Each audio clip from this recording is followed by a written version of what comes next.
Jadi yang pertama hubungan relasi ibu dengan wartawan media Indonesia, Nur itu sudah benar, itu bagus. Kenapa? Media Indonesia itu saya kira memiliki jaringan ya, memiliki networking yang bagus, dan kalau nggak salah dia punya juga portal kan. Dan ibu tahu semuanya Pak. Itu pertama bahwa dia punya jaringan, ibu bisa memanfaatkan jaringan dia sebenarnya untuk mendapatkan informasi. Nah kunci kedua, ibu sendiri harus secara tanggap menguasai persoalan. Saya mau bicara bahwa satu-satunya humas yang sampai sekarang saya rekomendasikan sebagai humas terbaik itu hanya humasnya Bang Ali, zaman Bang Ali. Rata-rata humas pemerintah buruk, maaf. Karena saya mau cerita, humas pemerintah itu kan dia dari seorang karyawan ya, bagian yang jauh sekali dengan pimpinannya, dengan pengambil keputusan. Ya, berapa tingkatan dengan pimpinannya, sehingga yang kedua, sehingga ada jarak dari pimpinannya yang untuk mendapatkan informasi itu dia agak terganggu. Yang kedua, pasti anggarannya juga kecil karena ditempatkan di bagian yang agak rendah gitu, ya, tidak dalam struktur yang menengah ya, bukan menengah, itu pasti orangnya kurang. Ya Pak Gunawan, ya, pasti orangnya kurang. Bersyukur ya rekan-rekan pers bisa memahami, karena malah saya tahu informasi seperti tertulis tadi. Saya tanya wartawan, wartawan tanya saya tanya balik, di mana itu kejadiannya, saya belum tahu. Saya tidak merasa itu suatu hal yang aib buat saya, sesuatu yang wajar kalau saya tidak tahu. Karena itu kami merasa Anda partner kami, jadi kalau Anda memberikan informasi kepada kami sudah sewajarnya. Demikian juga kami berikan informasi kepada Anda rekan-rekan pers. Itu saya pola pikir saya, sehingga sampai sejauh ini saya pribadi tidak ada rasanya tidak ada. Jadi nyaman saja, nyaman saja. Oke, stop. Makanya saya Bapak tahan sebentar. Siapa yang wartawan yang sering berhubungan dengan Pak Gunawan? Yang mau cross check nih, benar nggak? Ya? Nggak ada wartawan yang biasa berhubungan dengan Pak Gunawan. Apa takut semua ya Pak Gunawan? Nggak juga Pak. Saya dua Firdaus sekarang Pak Gunawan, benar nggak itu? Sampai hari ini Pak Gunawan itu sangat dikenal wartawan sebagai orang yang murah senyum. Itu pertama. Kedua, bertangan dingin, cepat menyelesaikan masalah kalau muncul permasalahan. Cepat tanggap. Ya, jadi kode etik jurnalistik itu ini yang menarik dalam undang-undang pers ini. Kode etik menjadi materi hukum, menjadi hukum positif. Oke, menaati kode etik jurnalistik masuk dalam pasal 8 undang-undang pers. Artinya kode etik yang tadinya cuma merupakan etika itu menjadi hukum positif. Jadi ada pelanggaran itu terhadap etika sama dengan pelanggaran terhadap hukum. Tidak, ya. Daus pasal 7, pasal 8, pegang aja itu Pak. Jadi Bapak selamat Pak Gunawan, konfirmasi dari Ketua PWI Banten, Bapak informasi yang baik. Dan masih ada yang perlu saya sampaikan.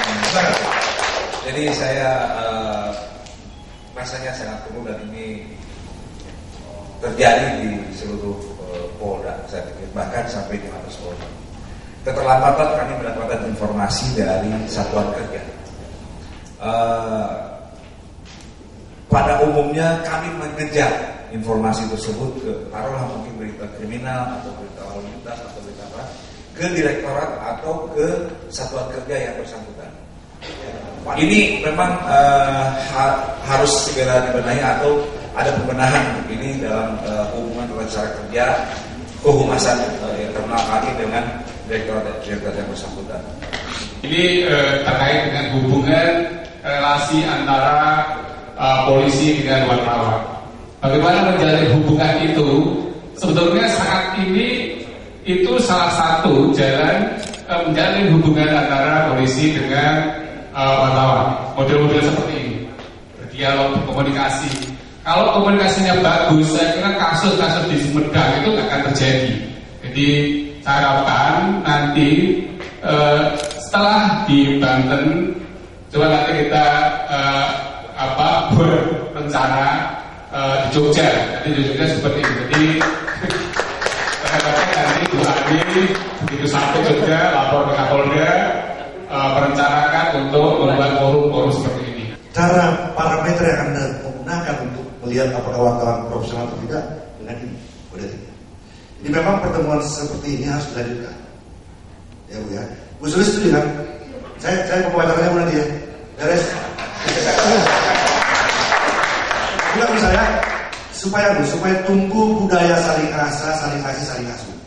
Ya, bagaimanapun aturan-aturan dalam kode etik jurnalistik maupun undang-undang itu tidak bisa operasional tanpa ada kedekatan dari pelaku tamunya di dalam dunia pers itu. Tidak bisa kita menerjemahkan secara kaki undang-undang dan kode etik. Itu lebih pada sentuhan secara heart to heart dari wartawan. Kenapa? Kalau kita lihat sama-sama tugasnya sama. Ya Bu ya, sama-sama melayani masyarakat. Wartawannya sama, melayani masyarakat. Goalnya masyarakat. Bahkan wartawan itu tidak beritakan, dia kena itu undang-undang menyembunyikan informasi. Menyembunyikan informasi. Ibu juga sama, ibu tidak memberikan informasi ini, ibu akan ditinggal oleh publik. Ya, jadi terima kasih banyak Ibu.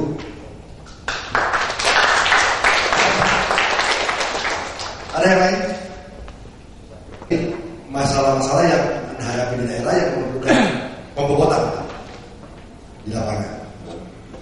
Itu nanti ada bentuknya tim kecil dari PWI dan PWI dari Jawa, Bali dan Lampung, begitu juga dengan tim Poldanya. Dan masalah-masalah yang akan dibahas itu yang dibawa ke nanti ke Lampung dan di daerah. Bapak dan Ibu Sulis masih mau ngomong, saya masih pengen deh. Ayo ini duet lagi. Saya nggak tahu apakah pemerintah memberi izin saya melewati waktu ini. Nggak, biar berapa jam? Bebas. Kemudian enggak. MOU antara Dewan Pers dengan Polri, sehingga ke depan tidak akan terjadi lagi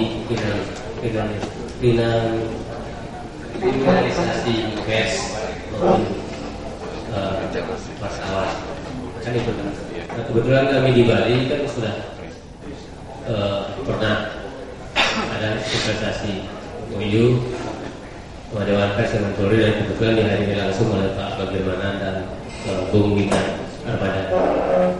Jadi menurut saya, kalaupun Sarwalimpung ini akan memberikan atau menyampaikan rekomendasi pada Dewan Pers, menurut saya yang terpenting adalah bagaimana MOU ini bisa disosialisasikan sampai ke tingkat paling bawah, terutama di kalangan Polri, baik di Polda, di tingkat kabupaten, Polres, maupun sampai ke polsek-polsek. Karena persoalan-persoalan yang muncul di lapangan itu lebih banyak tingkat di bawah. Miskomunikasi wartawan-wartawan kita itu banyak terjadi di bawah, bukan di tingkat Polda, bukan di tingkat Polres, tapi di polsek. Karena mungkin pemahaman, pengertian, dan mungkin komunikasi di sana tidak sebagus di tingkat Polda dan di tingkat Polres. Saya itu yang mungkin bisa diajukan untuk disampaikan sebagai sebuah komunikasi. Terima kasih. Baik, terima kasih Mas. Jadi kira-kira humas-humas Polda dari Jawa, Bali dan Lampung tadi sudah menyatakan kesanggupan untuk menjadi tuan rumah acara seperti ini. Sudah habis ya, sudah kita menggunakan setengah jam. Ibu Sulis, sebelum saya tutup ada yang mau disampaikan lagi teman-teman? Ibu? Foto bersama. Foto bersama, boleh. Bapak ada yang ini? Sudah semua ya. Jadi saya mohon maaf kalau ada kata-kata yang tidak berkenan. Terima kasih atas perhatiannya. Mudah-mudahan segala yang dicita-cita oleh teman-teman Polda, PWI, se-Jawa, Bali dan Lampung itu dikabulkan oleh Allah Subhanahu Wa Taala. Dan setelah ini kita semua akan berkumpul lagi untuk foto pertama. Tapi baiklah saya menutup acara ini dengan ucapan wabillahi taufiq wal hidayah. Wassalamualaikum warahmatullahi wabarakatuh. Waalaikumsalam warahmatullahi wabarakatuh. Tepuk tangan yang meriah buat Bapak Haji dan Cinta. Terima kasih Pak Haji. Mudah-mudahan apa yang disampaikan bisa menjadi embrio dan trigger untuk memicu kebersamaan antara wartawan dan juga kepolisian. Dan mudah-mudahan ini akan merambat ke semua provinsi, tidak hanya di Jawa, Bali, dan Lampung, tapi di seluruh Indonesia. Baik, sebagai penghargaan dan cenderamata yang ingin kami sampaikan kepada pembicara, kami mohon Pak Ilham Bintang untuk kembali ke depan, Pak.